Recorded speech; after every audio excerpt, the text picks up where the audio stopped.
चलो शर्मा, मैं निकलता हूँ। एक्चुअली आज वाइफ का बर्थडे है। हर बार किसी ना किसी केस के चक्कर में मिस कर देता हूँ। आज हाफ डे लिया है तो सोच रहा हूँ फैमिली को लंच के लिए बाहर लेके जाऊँ। अच्छा है सर, वरना पुलिस की नौकरी में तो बीवी बच्चों के लिए वक्त ही नहीं मिलता।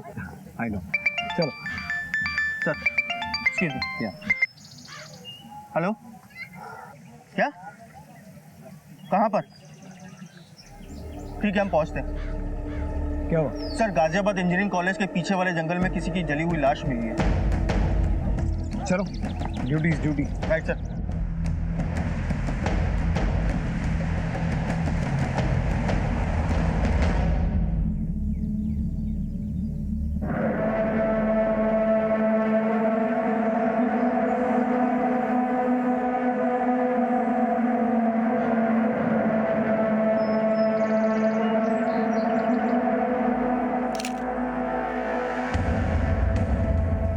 सबसे पहले पीसीआर को फोन किसने किया? सर, इस आदमी।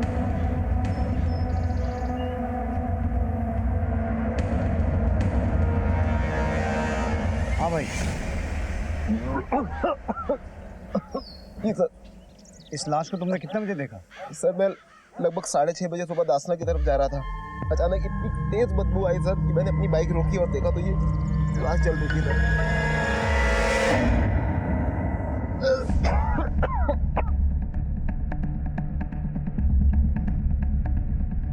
शर्मा सर, अपनी एक टीम तैनात करो। इस तरफ आने जाने वाले रास्ते में जहां जहां भी सीसीटीवी है उसकी फुटेज चेक करो। Okay sir. सर, एक मिनट। सर, ये देखिए, घास पूरी तरह जली हुई है। इसका मतलब इस आदमी ने मरने से पहले बहुत हाथ पैर मारे होंगे। सर, ये देखिए, इसकी चप्पल मिली है। एक चप्पल यहाँ है और एक चप्पल उसके पैर में, और रास्ते में ये निशान। इसका मतलब है इसने मरने से पहले काफी हाथ पैर मारे हैं। इसकी बॉडी को अपनी निगरानी में पोस्टमार्टम के लिए भिजवाओ। और अगर ये कल रात से घर नहीं गया तो इसके घर वालों ने किसी पुलिस स्टेशन में संपर्क तो किया होगा। गाजियाबाद और उसके आसपास के एरिया में जितने भी पुलिस स्टेशन है वहां पता करो किसी की कोई मिसिंग कंप्लेंट दर्ज हुई है। Right sir.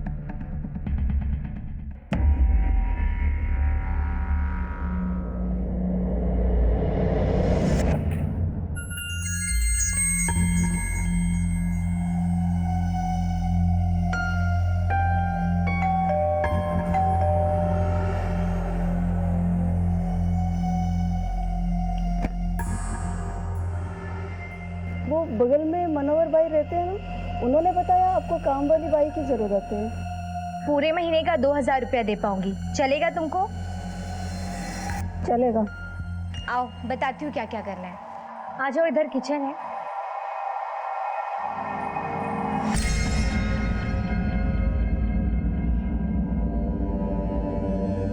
अरे वहां क्या कर रही हो, यहाँ आओ।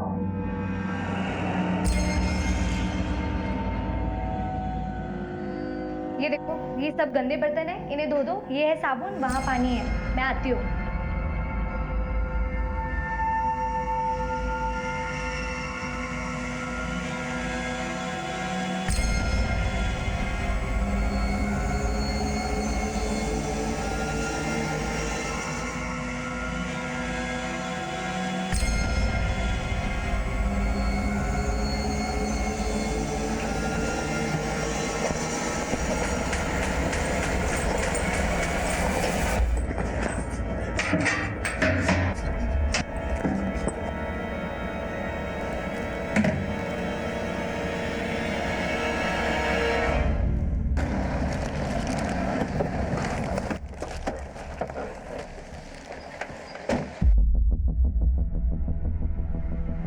सर,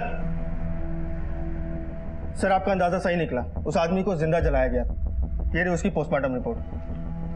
सर, लाश पूरी तरह जल चुकी थी, लेकिन फिर भी पोस्टमार्टम रिपोर्ट से पता चला है कि उस आदमी की उम्र 35 से 40 साल रही होगी और हाइट तकरीबन 5 फीट 9 इंच होगी। और कुछ हाथ लगा?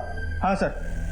सर, हमें उसका ये जला हुआ वोटर ID कार्ड मिला है। इसके स्टार्टिंग के 8 नंबर तो रिकवर हो गए हैं, लेकिन बाद के 2 नंबर वो आइडेंटिफाई नहीं हो पाए हैं। सर, इसका नाम भी जल चुका है, लेकिन इसके नाम का पहला लेटर M से शुरू होता है और सेकंड नेम के आखिरी 2 लेटर A और D है। इस वोटर ID से हमें उस आदमी की पहचान के बारे में कुछ इन्फॉर्मेशन मिल सकती है। वोटर रजिस्ट्रेशन ऑफिस से पता करो। Okay sir. शर्मा, इस आदमी को इतनी बेरहमी से जलाकर मारा गया है, मुझे तो ये मामला आपसी रंजिश का लगता है। खैर, अपनी सभी टीम्स को अलर्ट पर रखो। हमारी तफ्तीश में किसी तरह की कमी नहीं रहनी चाहिए। Okay sir.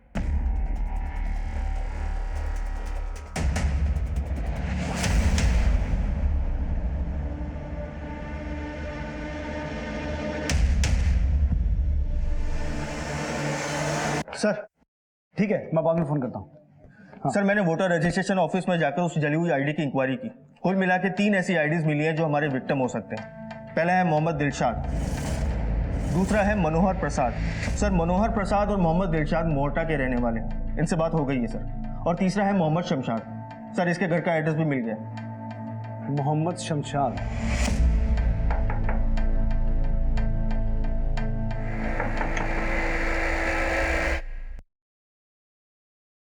जी मोहम्मद शमशाद का घर यही है? जी हाँ यही है। क्या बात है सर?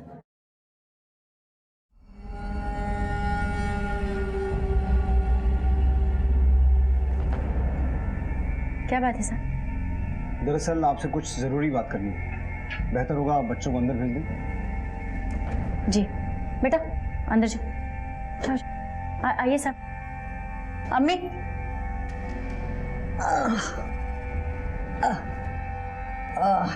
जी कहिए सर। आपके पति कहाँ हैं? कुछ जरूरी काम से बाहर गए हैं 2-3 दिनों के लिए। कहाँ गए? जी दासना। तो जब से वो दासना गए हैं आपकी उनसे कोई बात हुई या उनका कोई फोन आया? सब वो सफर के दौरान जनरली बात नहीं करते। जरा फोन करके पूछिए कहाँ है वो। जी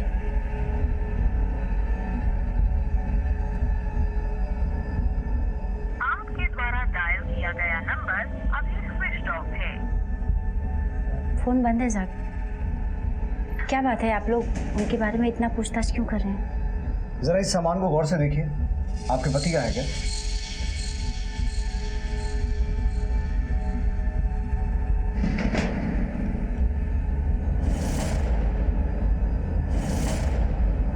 अबूजान ये लो आपके चप्पल। जी उन्हीं का है। अबू आपकी घड़ी। शुक्रिया मेरी गुड़िया।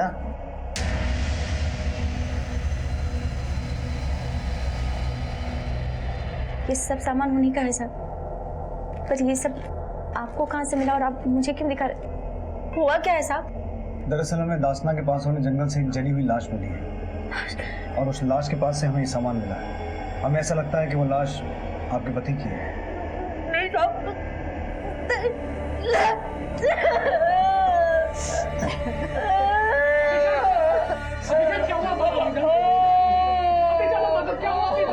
नहीं नहीं ऐसा नहीं हो सकता। इंस्पेक्टर साहब आपको जरूर धोखा हुआ है।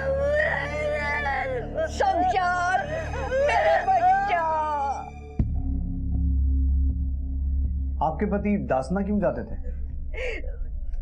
दरगाह के बाहर हमारी फूल और चादर की दुकान है साहब, उसी का सामान लाने गए थे। तो जब कभी भी दासना जाते थे रुकते कहाँ थे, कुछ आइडिया है आपको? उनके एक दोस्त है मकसूद जी, प्रॉपर्टी डीलर है, छप्पर वाली मस्जिद के पास रहते। उन्हीं के पास।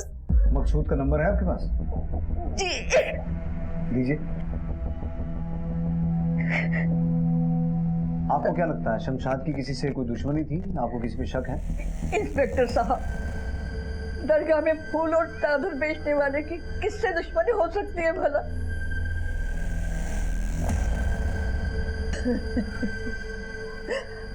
ठीक है, जब तक सारी फॉर्मेलिटीज पूरी नहीं हो जाती आपके पति की बॉडी हमारी कस्टडी में रहेगी। जैसे ही फॉर्मेलिटीज पूरी हो जाएंगी हम बॉडी आपको हैंड ओवर कर देंगे। शमशाद के कॉल रिकॉर्ड्स निकालो और उसकी निजी जिंदगी के बारे में जितनी मालूमात इकट्ठा हो सके करो।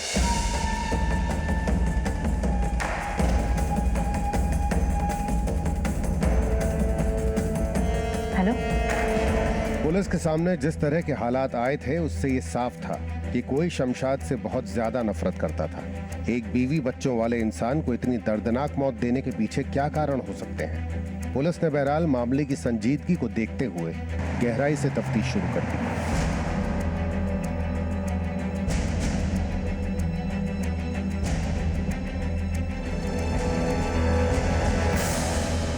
नहीं सर, शमशाद मेरे पास तो नहीं आया था।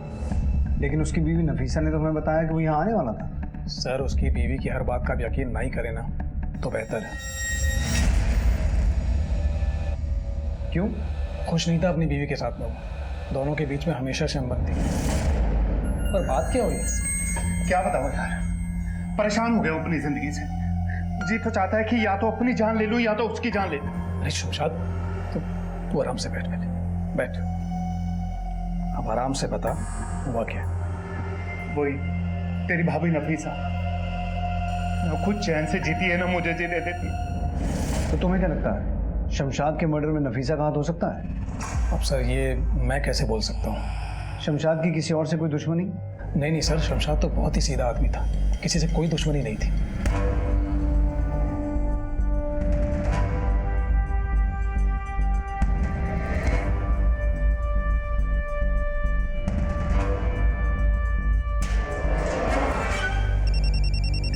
हेलो, ठीक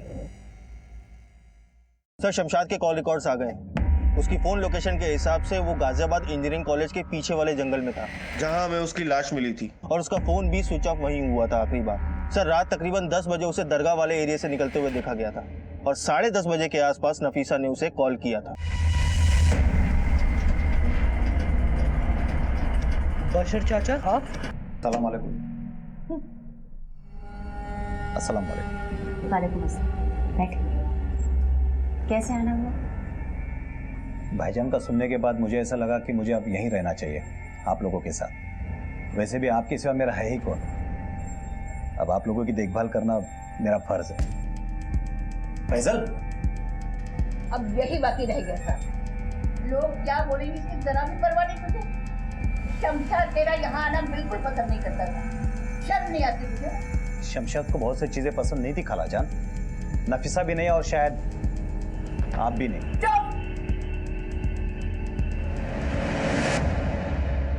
सुनो, तुम्हें कल आने की जरूरत नहीं है, हम लोग कहीं बाहर जा रहे हैं। और ये सब छोड़ो, एक काम करो, ये पानी अंदर जाकर फेंक दो, जाओ। सुधाकर, तुम्हें तैयार नहीं होना है क्या? आओ जल्दी। ठीक है, आता हूँ।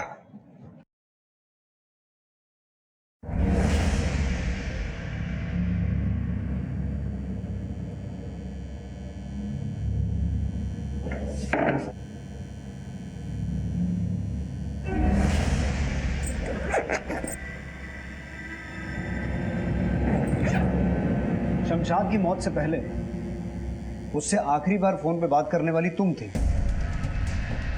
नफीसा, क्या छुपा रही हो हमसे? क्योंकि उस दिन तो तुमने साफ मना कर दिया था कि तुमने शमशाद से कोई बात ही नहीं की। साहब उस दिन आप लोगों को देखा तो कुछ याद नहीं आ रहा था साहब। जब वो घर नहीं लौटे तो मैंने उन्हें फ़ोन किया। फ़ोन पर उन्होंने बताया कि वो दसना जा रही। उसके बाद मेरी उनसे कोई बात नहीं। कहीं ऐसा तो नहीं कि उस फोन के जरिए तुमने शमशाद को कत्ल वाली जगह पे बुलाया हो और फिर उसे मरवा दिया? साहब आप मुझ पर शक कर रहे हैं? तो तुम ही बताओ, हमें किस पे शक करना चाहिए? साहब,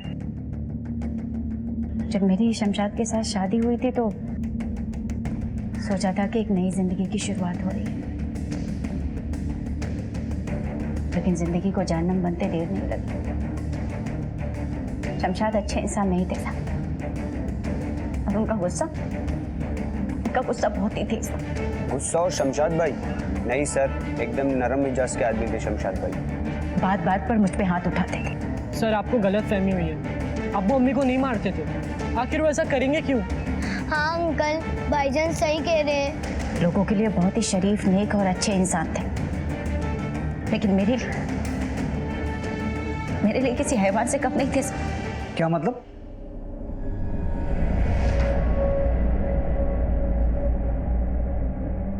ये निशान देख रहे हैं साहब, ये निशान उनके मुझ पर दिन रात किए गए जुल्मों की कहानी। कहीं कुछ भी हो, किसी से भी खपा हो, लेकिन गुस्सा केवल मुझ पर उतरता।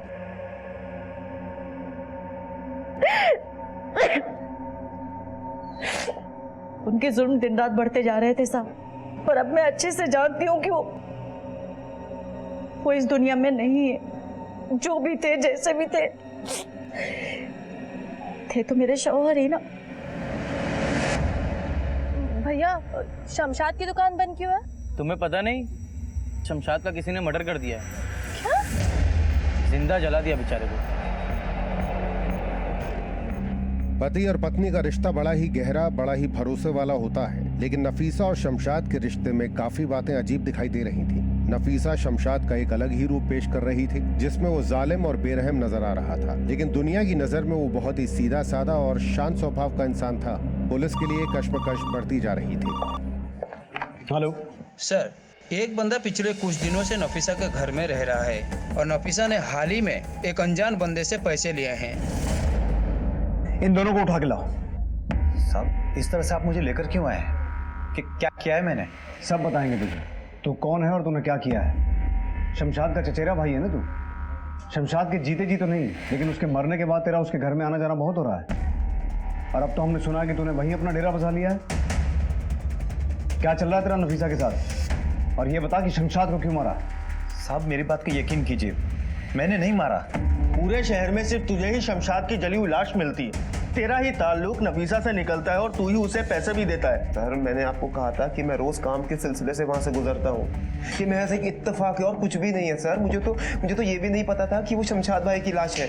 चल मान लेते हैं, लेकिन नफीसा के साथ जो तेरा ताल्लुकात है वो तो कोई इत्तेफाक नहीं है ना। मैं उसके बारे में गलत सोच भी नहीं सकता। हम बताते हैं क्या सोच है तेरी। तूने ये सोचा कि शमशाद को रास्ते से हटा दूंगा तो शमशाद का घर उसकी बीवी का हो जाएगा, और उसके बाद उसका घर और बीवी दोनों तेरे। क्यों? सर, नफीसा को तो मैं अच्छे से जानता भी नहीं हूँ। वो बस मेरी माँ के लिए कपड़े सीती है। मैं वो कपड़े उसको देता हूँ और सिलने के बाद उससे वापस लेकर आ जाता हूँ, बस। सर, पैसे भी उसको मैंने उसकी मजदूरी के ही दिए थे। साहब, एक छोटे से मकान के लिए मैं ऐसा क्यों करूंगा? किसी का कत्ल क्यों करूंगा मैं? वैसे भी साहब, शमशाद से ज्यादा प्रॉपर्टी मेरे पास है, चाहे तो आप वेरीफाई करवा सकते हैं। बेटा, वेरिफिकेशन तो अब तेरी हर बात का होगा और अच्छे से होगा। सर, असगर पे बहुत प्रेशर डाला, लेकिन कुछ भी बोलने को तैयार नहीं है। बशर भी अपनी कहानी पे अड़ा हुआ है। इस केस को लेकर हमारे हाथ में कोई ठोस इन्फॉर्मेशन नहीं है। उधर से मीडिया ने भी शोर मचाना शुरू कर दिया। एक सेकंड। हेलो, अच्छा, एड्रेस बताओ। ठीक है। क्या हुआ? सर, शमशाद के कॉल रिकॉर्ड डिटेल में चेक किए तो एक चौंकाने वाली बात सामने आई है। उसे 3 महीने से एक नंबर से कॉल आ रहे थे। किसी सुनीता सिंह नाम की लड़की के नाम रजिस्टर्ड है और एड्रेस है राजनगर के ब्लॉक का। सुनीता सिंह? जानता नहीं तूने किससे पंगा लिया है। 1 मिनट में दिमाग सही करवा दूंगा और काम हो जाना चाहिए। पापा, खाना तैयार है। चल।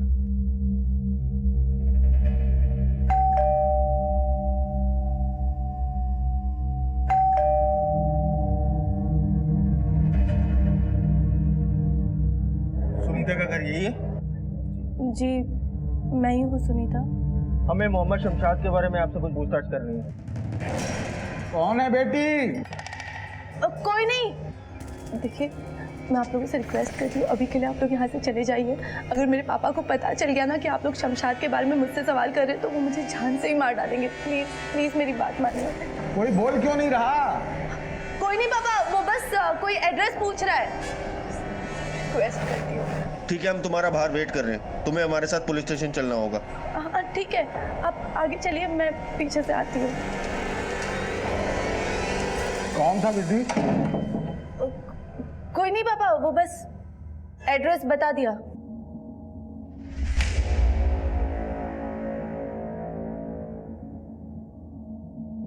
जनवरी 2016 से लेकर 13 मार्च 2017 तक तुम शमशाद से कॉन्स्टेंटली टच में थी। हमारी दोस्ती थी सर। दोस्ती? शमशाद की उम्र 43 की थी और तुम्हारी 21 की है। इतनी दोस्ती कैसे होगी तुम दोनों के बीच? तुम्हारे कॉल रिकॉर्ड्स के हिसाब से सुबह शाम बिना नागा कई कॉल्स होते थे तुम्हारे बीच, मैसेजेस होते थे, और कई कॉल्स के ड्यूरेशन तो आधे घंटे से ऊपर के हैं, वो भी दिन में 2-3 बार। फासला सिर्फ उम्र में बड़ा था, फोन में तो नजदीकियां बढ़ी थी। ये सारे सवाल आप मुझसे क्यों पूछ रहे हो सर? वो इसलिए क्योंकि हमें शमशाद की डेड बॉडी मिली है। किसी ने उसे जिंदा जलाकर मार डाला है। और जब हम उसका केस इन्वेस्टिगेट कर रहे थे तो उसके कॉल रिकॉर्ड्स में से हमें तुम्हारा नंबर मिला है। क्या लगता है कौन मार सकता है उसे? मुझे क्या पता सर, मैं तो खुद हैरान हूँ, मुझे कुछ नहीं पता सच में।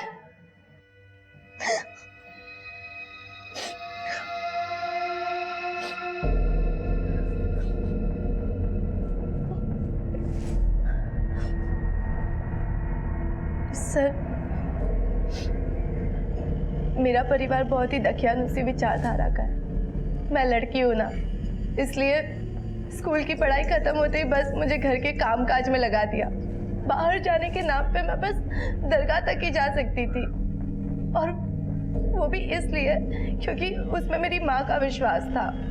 मैं शमशाद से पहली बार दरगाह में ही मिली थी सर। फूल मैडम चप्पल इधर उतारिए। आइए मैडम, बाबा के लिए चादर लेके जाइए, बाबा मन्नत पूरी करें। आइए मैडम, आइए, जूते चप्पल इधर उतारिए। मैडम जी वो चादर दिखाना मुझे।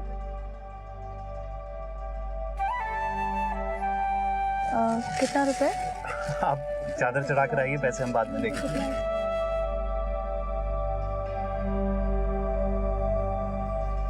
वहीं से हमारी दोस्ती शुरू हो गई। भीड़ में भी हमारी निगाहें एक दूसरे को ढूंढ ही लेती थी सर। हम धीरे धीरे एक दूसरे का दुख दर्द बांटने लगे।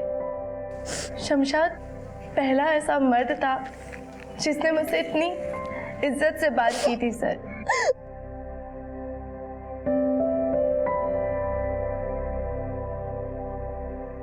उम्मीद का धागा बांधते वक्त आंखों में आंसू क्यों?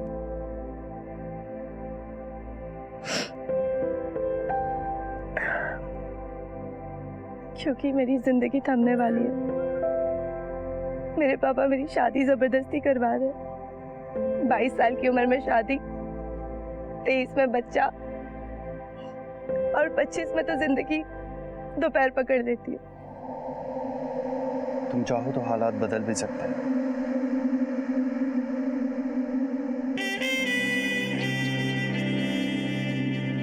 हम फोन पर बातें करने लग गए और धीरे धीरे हम में नजदीकियां बढ़ने लग गई। तुम जानती थी कि वो शादीशुदा है और उसके बच्चे हैं? जी, पर उन्होंने मुझसे वादा किया था कि वो अपनी बीवी को छोड़कर मुझसे शादी कर लेंगे। तुम्हें कभी डर नहीं लगा कि अगर तुम्हारे परिवार को ये बात पता चल गई तो क्या होगा?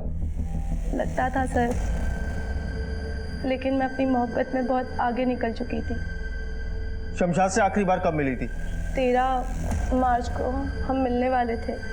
उनका मुझे सुबह फ़ोन आया था और उन्होंने कहा था कि वो मुझे रात को फ़ोन करेंगे, लेकिन वो रात कभी आई ही नहीं सर। मैंने बहुत बार उनको फ़ोन किया पर उनका नंबर बंद मिल रहा था, और जब मैं दरगाह गई तो भैया शमशाद की दुकान बंद क्यों है? तुम्हें पता नहीं, कल रात शमशाद का किसी ने मर्डर कर दिया है। क्या? जिंदा जला दिया बेचारे को। मैं अभी तक ये नहीं समझ पाई कि कोई उनको क्यों मारेगा सर, और किस लिए। क्या तुम्हारे घर में किसी को ये बात पता थी कि तुम्हारा शमशाद से अफेयर था? मेरे पापा को पता था। तो क्या लगता है तुम्हारे पापा शमशाद को कोई नुकसान पहुंचा सकते हैं? नहीं सर, मेरे पापा ऐसा कुछ नहीं कर सकते। ठीक है, तुम जा सकती हो।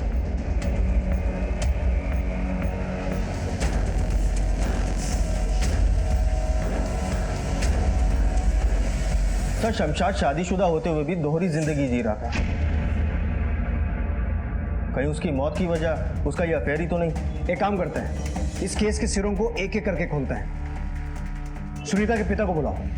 Okay sir.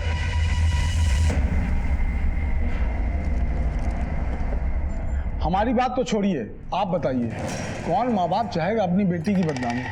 तो इसका मतलब ये हुआ कि शमशाद को आपने मरवाया है? मरवाना तो चाहता था, पर कोई अपना पहले से ही हाथ साफ कर गया। आपको जरा सा अंदाजा भी है कि आप क्या बात कर रहे हैं? जी हाँ, अच्छी तरह से। अब मुझे इजाजत दीजिए। नमस्कार। सर, तेवर तो बड़े तीखे दिखा कर गया, शर्मा, कुछ लोग झूठ भी बड़े भरोसे से बोलते हैं। बाप बेटी दोनों के मोबाइल पर नजर रखो। Okay sir.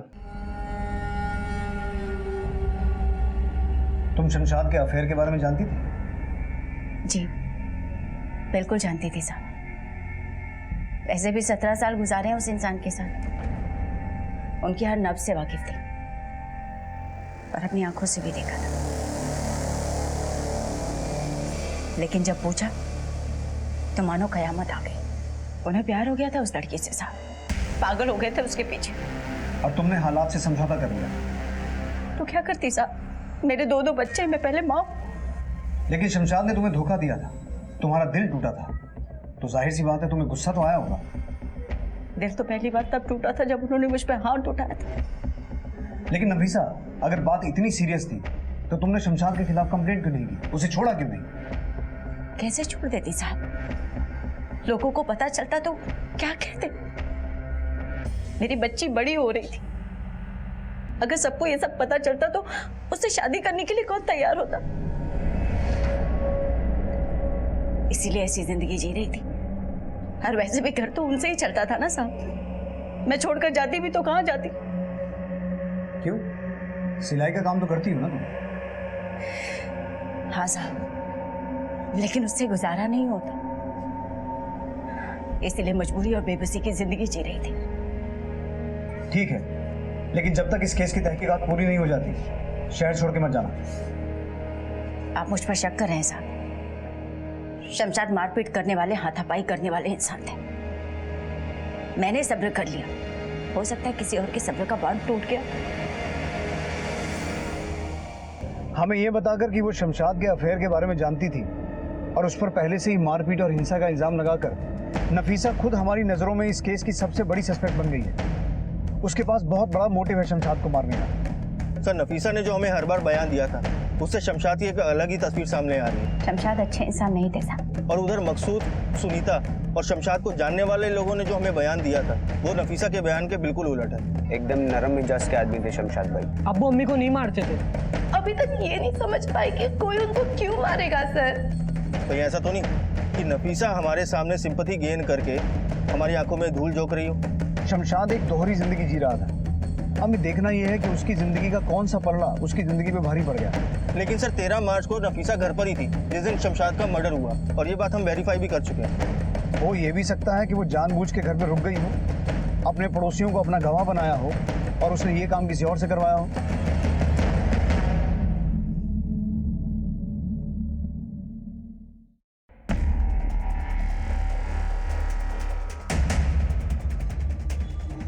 क्या कर रही हो तुम? कुछ नहीं मैम साहब, बर्तन धो रही थी। अच्छा एक काम करो, बाथरूम में कपड़े पड़े हैं वो लेकर आओ। ठीक है मैम साहब।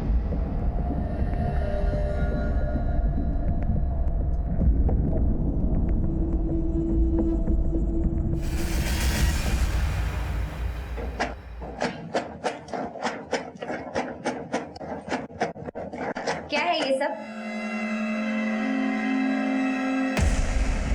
किसका है ये पैसा? ये पैसा कहाँ से आया? तेरा है ये पैसा? तेरा है ये पैसा? दूसरे के घर से चोरी करके मेरे घर में छुपाने के लिए आई है? सच सच बता दे किसका है ये पैसा? देख आखिरी बार पूछ रही हूँ, बता दे पैसे। क्या कर रही है?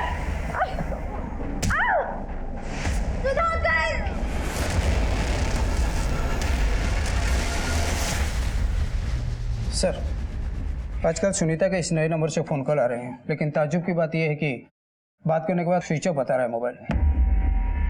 इस नंबर की डिटेल निकालो, पता करो किसके नाम पर रजिस्टर्ड है। Okay sir. Sharma sir, Sunita और नफीसा दोनों पर नजर रखो 24 घंटे। Okay sir. अंजलि, रखना दरवाजा खोलो। अंजलि,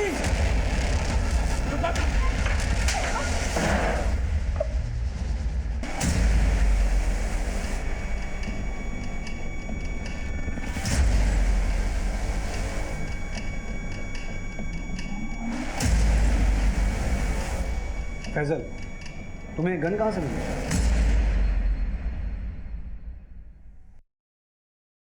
सर वो अब्बू की अलमारी से।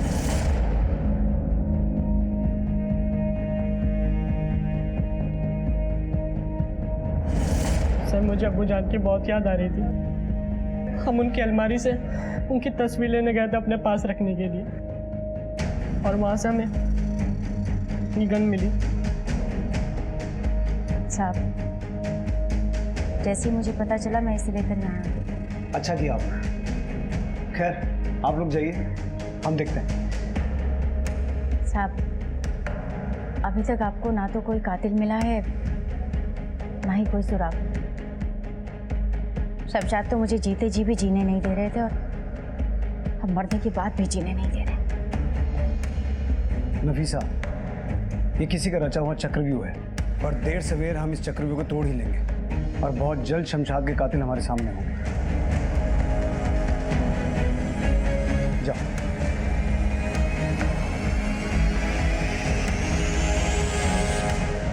शर्मा, समझ में नहीं आ रहा है, एक सीधा साधा आदमी जो दरगाह पे फूल बेचता था, वो इस गन के साथ क्या कर रहा था?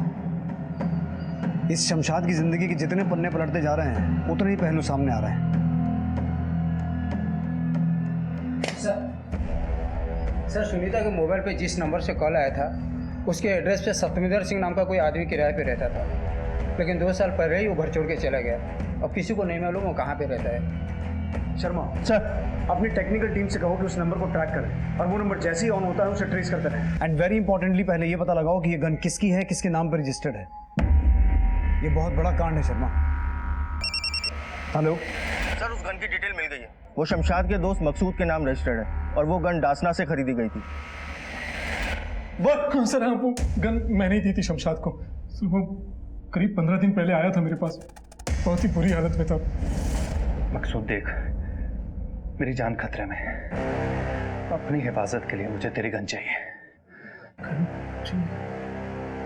प्लीज यार, मेरा ये काम कर दे। उसकी हालत देख के लग रहा था सर वो सच बोल रहा था। और इसीलिए तूने अपनी गन उठाकर उसे दे दी, और जब हमने पहले पूछा था तब क्यों नहीं बताया? पहले बताता तो मैं फंस जाता। मैं वकील से सलाह कर रहा था सर। वकील से तो अब तेरा वास्ता पड़ता ही रहेगा। ले चलो इसे।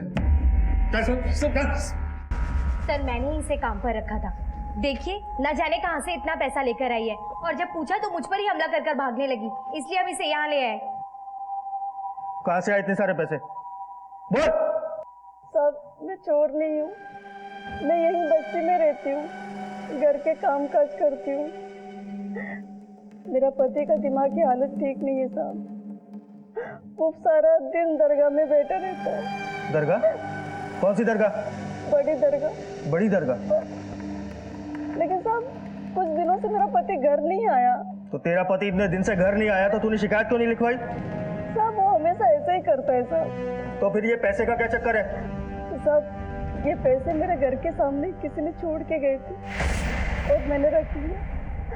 मैं झोपड़ी में रहती हूँ, न दरवाजा ठीक है और बचने का कोई सामान, इसीलिए मैंने साहब और बेन साहब के घर पे छुपाई थी ये पैसे। कोई तेरे घर के बाहर पैसे रख कर गया और तुझे पता तक नहीं है? कांस्टेबल, इसे लेके जाओ। साहब, मैंने कुछ नहीं किया। सर, शमशाद दरगाह वाले एरिया से गायब हुआ था, और उसी एरिया से रत्ना नाम की एक औरत का पति भी गायब हुआ। सर, क्या इन दोनों के बीच में कोई कनेक्शन हो सकता है? हो भी सकता है। रत्ना के पति के बारे में और इन्फॉर्मेशन निकालो, हो सकता है उसका भी इस केस से कोई ताल्लुक हो। Okay sir. शर्मा, हमारे पास इस केस के 5 प्राइम सस्पेक्ट हैं: नफीसा, बशर, असगर, सुनीता और सुनीता के पिता जगन्नाथ सिंह। नफीसा घरेलू हिंसा की शिकार थी, और उसको अपने पति के अफेयर के बारे में भी पता था। हो सकता है उसने बशर की हेल्प ली हो, और हो ये भी सकता है कि नफीसा और बशर का अफेयर चल रहा हो। इस हिसाब से बशर के पास शमशाद को मारने का मोटिव तो बनता है। इसके बाद है असगर। असगर का कहना है कि उसका नफीसा में कोई इंटरेस्ट नहीं है, लेकिन हमें लाश की इंफॉर्मेशन देके वो हमें गुमराह कर सकता है। इस हिसाब से उस पर भी शक तो बनता है। सुनीता, हो सकता है सुनीता के पहले पहले प्यार की मिठास कम पड़ गई हो, लेकिन शमशाद उसे छोड़ना न चाहता हो, और इसी वजह से सुनीता ने ये कांड किया हो। या फिर सुनीता के पिता जगन्नाथ सिंह को अपनी इज्जत बहुत प्यारी थी, और हो सकता है ये मामला ऑनर किलिंग का हो। सर, शमशाद ने मकसूद से कहा था कि उसकी जान को खतरा है, आखिर ये खतरा किससे हो सकता है? और सर उसे पीटा किसने होगा? वो जो कोई भी है शर्मा, इन सभी प्राइम सस्पेक्ट्स में से कोई एक है, और जब तक हमारी इन्वेस्टिगेशन एक्टिव है वो सामने नहीं आएगा। एक काम करते हैं, अपनी इन्वेस्टिगेशन को गुप्त तरीके से जारी रखते हैं, दुनिया के सामने ये दिखावा करते हैं कि हमने इस केस को क्लोज मान लिया है, लेकिन खामोशी से सभी प्राइम सस्पेक्ट्स पर नजर रखेंगे। देखते हैं सबसे पहले कौन हरकत में आता है। Right sir.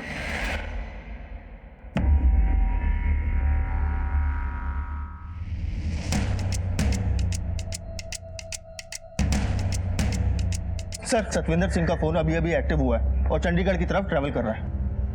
शर्मा, अपनी टेक्निकल टीम से हेल्प लो और सतविंदर के फोन की लाइव लोकेशन को फॉलो करो, और सबसे जरूरी इस केस के जितने भी सस्पेक्ट हैं सब पर नजर रखो। Okay sir.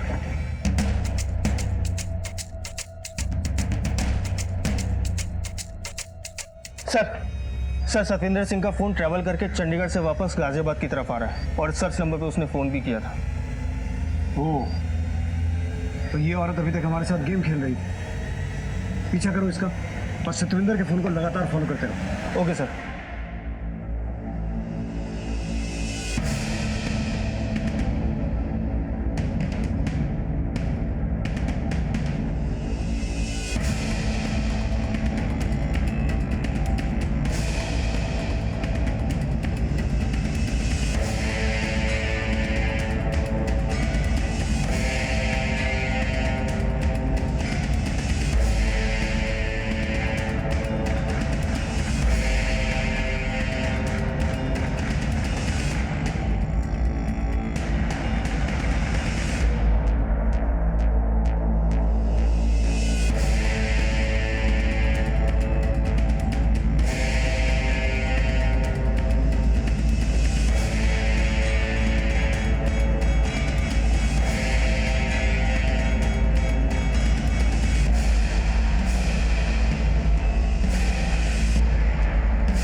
सर, नफीसा से मेरी शादी अम्मी अब्बू की पसंद से हुई थी।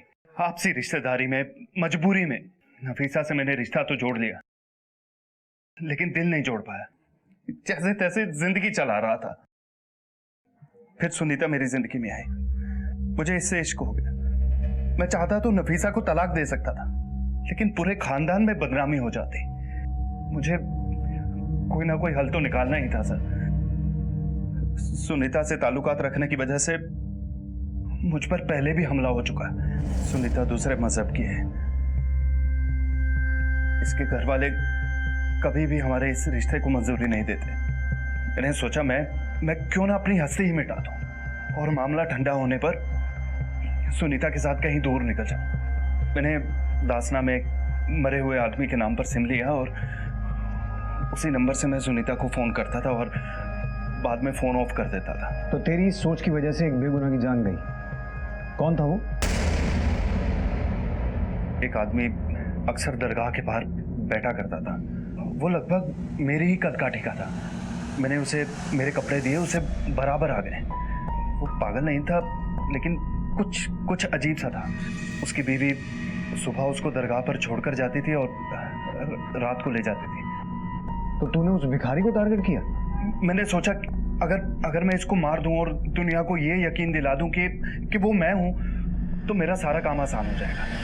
मैंने उस आदमी को एक सुनसान जगह पर बुलाया। वो मेरे ही दिए हुए कपड़े पहन कर आया। फिर मैंने उसे अपनी घड़ी, अपना पर्स और कुछ पैसे उसे दिए।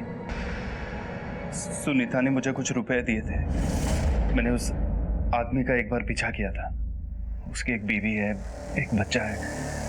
मैंने एक पैसों से भरा हुआ बैग उसके घर के बाहर रख दिया। मैं जानता था सर उसकी फैमिली है।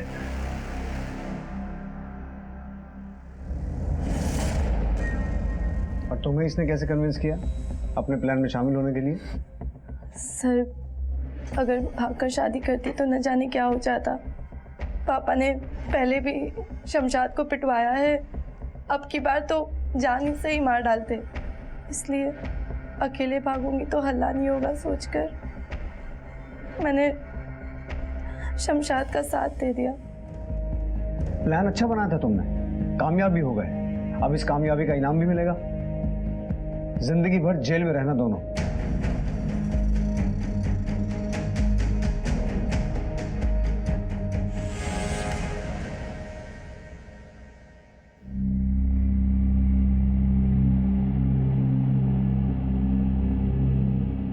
हर रिश्ते की बुनियाद भरोसा होता है। रिश्ते बनाने से ज्यादा रिश्तों में भरोसा पैदा करने में कठिनाई होती है, और अक्सर जब भरोसा टूटता है तो रिश्तों की मजबूत से मजबूत इमारत को भी धराशायी होने में वक्त नहीं लगता। अल्लाह के वास्ते मेरे बच्चों को हाथ मत लगाना। मरने का नाटक तो पहले ही कर लिया था, आज वाकई में मर गए हमारे लिए। वो एक साथ जिंदगी गुजार तो रहे थे, लेकिन कभी एक नहीं हो पाए थे, एक दूसरे को अपना नहीं पाए थे, और अंजाम इतने खतरनाक और भयानक रूप में सामने आया। अपने आप को दुनिया की नजर में बेहतर बनाए रखने के लिए शमशाद ने किसी बेगुनाह की जान ले ली। याद रखिए, जो उन पे कितना भी पर्दा डालने की कोशिश करें, एक ना एक दिन वो बेनकाब होकर ही रहता है।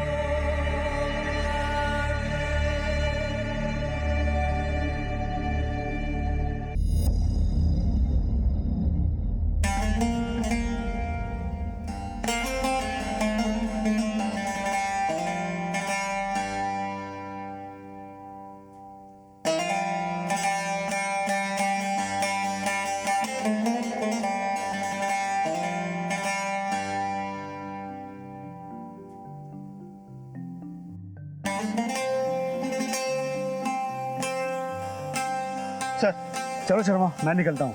एक्चुअली आज वाइफ का बर्थडे है, हर बार किसी ना किसी केस के चक्कर में मिस कर देता हूँ। आज हाफ डे लिया है तो सोच रहा हूँ फैमिली को लंच के लिए बाहर लेके जाऊँ। अच्छा है सर, वरना पुलिस की नौकरी में तो बीवी बच्चों के लिए वक्त ही नहीं मिलता। I know. चलो सर, एक्सक्यूज मी। हेलो, क्या, कहाँ पर? ठीक है, हम पहुँचते हैं। क्या हुआ? सर, गाजियाबाद इंजीनियरिंग कॉलेज के पीछे वाले जंगल में किसी की जली हुई लाश मिली है। चलो, duty is duty. Right sir.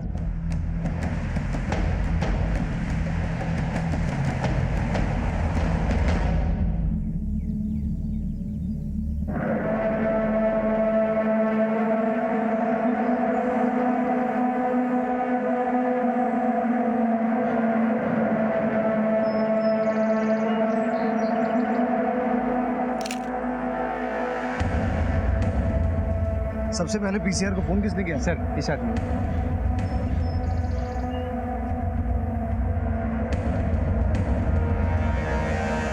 हाँ भाई। जी सर। इस लाश को तुमने कितने बजे देखा? सर, मैं लगभग 6:30 बजे सुबह दासना की तरफ जा रहा था। अचानक इतनी तेज बदबू आई सर कि मैंने अपनी बाइक रोकी और देखा तो ये लाश जल रही थी सर।